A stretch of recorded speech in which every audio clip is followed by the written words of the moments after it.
So what are the big differences then in your estimation between the US and China?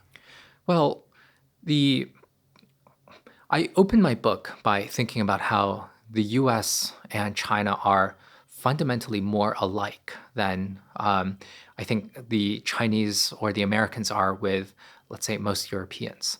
So my starting point is that China and America are mostly more alike than dissimilar. So when I'm thinking about, what is uniting the Chinese and the Americans, I think about the idea that both countries feel like they're an awesome civilization all in themselves, that they are big, gigantic spaces where change is possible. Aaron, I've been spending the last few weeks here in Europe. A lot of things are really comfortable here. A lot of things are really cozy here. But I also do feel very much that, they are a little bit more wedded to their traditions, where if you're hiking through the mountains of Bavaria, as I was just a few weeks ago, one really must say Grüß Gott to everyone you pass by. Otherwise, people start feeling a little bit miffed about it. In China and the US, you have, more of these small freedoms where people will leave you alone. And especially if you're in somewhere like Texas or Florida, they will aggressively leave you alone. And they give you the space to do all sorts of the sort of things that you want to do, which is one reason that you see just completely deranged things coming out of Florida, coming out of Texas, coming out of Shenzhen, coming out of Chongqing, where people are really trying to set on changing the future. So my rough estimation here is that the Europeans are quite a lot more alike to the Japanese, where things are kind of perfect, where there's so much provision of public goods, where the trains work quite a lot better.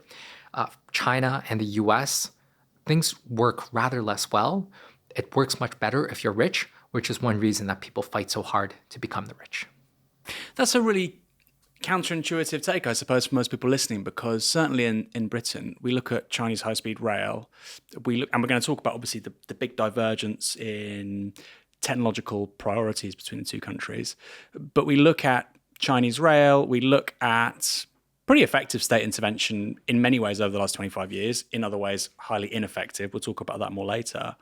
And that's seen in real contrast to the US. Equally, with regards to civil liberties, China's viewed as a very authoritarian society. Often you have quite racist projections of an identikit citizenry. People don't stand up for themselves because there's no culture of freedoms and or personal autonomy. And that's held in counterpoint to the kind of instinctive libertarianism of America. You think those differences are overstated? I think they are partially overstated. I think that Chinese cities, my starting point for thinking about China is that it is a pretty messy place.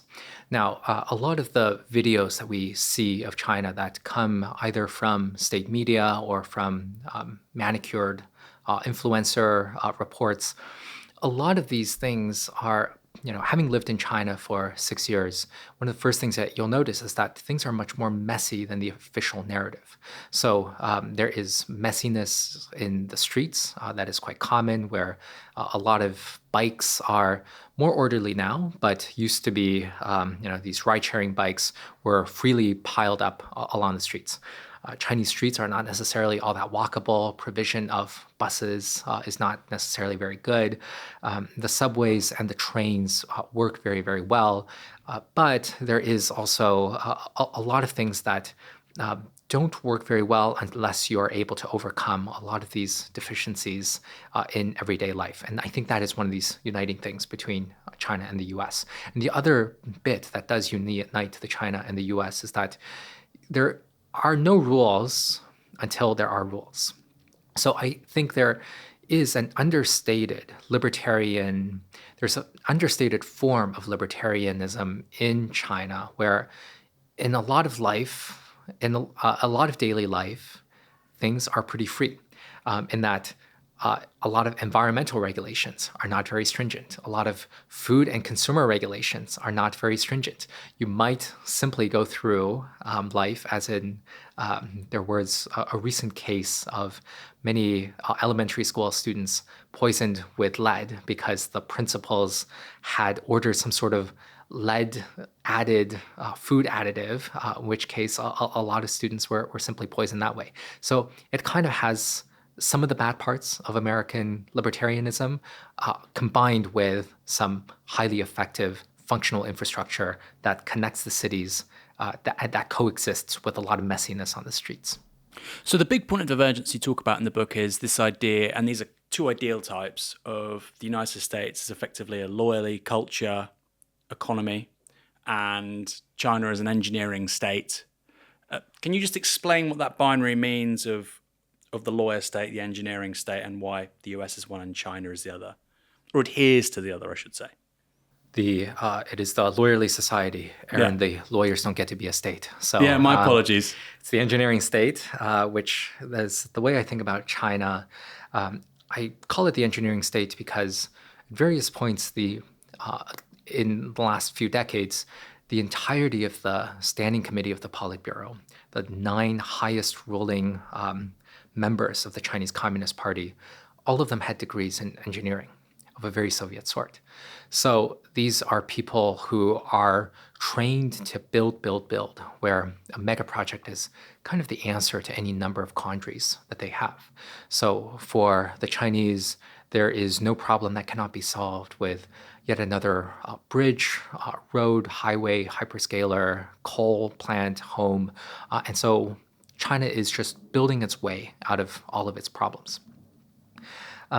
The problem is that they are also fundamentally social engineers. And so they spend a lot of time thinking about how they can engineer the population as well. And so in this book, I spend a lot of time covering the one-child policy as well as zero COVID, which are radical experiments in social engineering and population engineering. I contrast that with the United States, which is also a country where I grew up. Having been a fellow at the Yale Law School's Paul Tsai China Center, one of the things that became really apparent to me was that the U.S. is really a country where the government is made by the lawyers, for the lawyers, and of the lawyers. Lawyers have been very deeply entrenched in America since the very founding. So if you take a look at the first 13 American presidents, everyone from Washington to Lincoln, all but 3 of them had practiced law at some point. The Democratic Party today is really full of lawyers, such that between 1980 to 2020, every single vice presidential and presidential nominee by the Democrats had gone to law school before. And the issue with lawyers is that they're really good at saying no. They're really good at blocking things. And so in the lawyerly society, you don't have stupid ideas like the one-child policy. You also don't have very functional infrastructure almost anywhere throughout the country. Now, since I'm talking to you, Aaron, here we are sitting in London, I would say that as bad as the lawyerly society is, at least it's not the PPE society. Am I right? Where I find it remarkable that all of the prime ministers don't only go to Oxford University, they study politics, philosophy, and economics from Balliol College at Oxford University. That is a pretty remarkable concentration that even the Americans are not so bad at. Yeah, we have a bit of a mix, don't we, of PPE and a few lawyers too, like Keir Starmer. But you're right. We don't even really live up to the US standard. This point as well about the lawyerly society and the state. And I want to know why you call it the lawyerly society, not the lawyerly state, because of course the US Constitution is founded upon separation of powers, independent judiciary, etc. So why is, and you're a very perspicacious person, so you've obviously written lawyerly society and not state with a particular meaning in mind. Why is it not the lawyerly state? And then secondly, you were talking about the founding fathers. Is this actually an Anglophone phenomenon more generally? Because the Anglophone world seems to have many of the same policy problems. Is the Anglophone sort of political cultural system more disposed to elevating lawyers than developing countries? Excellent questions. So I think you're right to put your finger on a problem with the Anglophone world. If you take a look at some of the highest cost infrastructure projects around the world, almost all of them, whether these are subways in New York or HS2 in the UK, almost all of them happen. The highest cost ones are all in Anglo countries. Now, what is one of the things that is uniting all of them? Well, we probably can't say that it's simply speaking English, but maybe one of the things that we can say is this sort of common law system in which judges really are empowered to block. They have a lot more discretion relative to legislatures to block different developments. I think this gets into your very perceptive question of why does the Lawyerly Society? I chose the Lawyerly Society because the problems that we face are, in some sense, created by ourselves. Hell really is other people. In an Anglophone system in which neighbors are empowered to block the construction of homes which are badly needed for home prices, this is very much an issue of, hell is other people.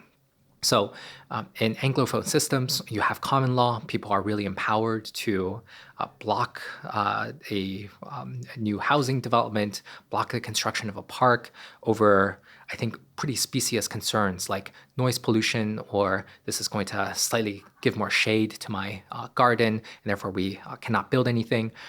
People are blocking these things. Judges have the ability to block them. And as a result of that, there is much less of a state which is able to provide essential public services, which I believe to be things like building extensive infrastructure, creating public order, guaranteeing that people have some form of access to health treatment as well as other essential services, such that the elites become much more of a debating society, drinking club. It's very unclear, what it is that the U.S. Congress and perhaps the U.K. Parliament are doing all day. They are, discussing a lot of these different things, but then when it comes time to actually implement these big bills that they are trying to establish, it becomes borderline impossible to build homes or build major infrastructure.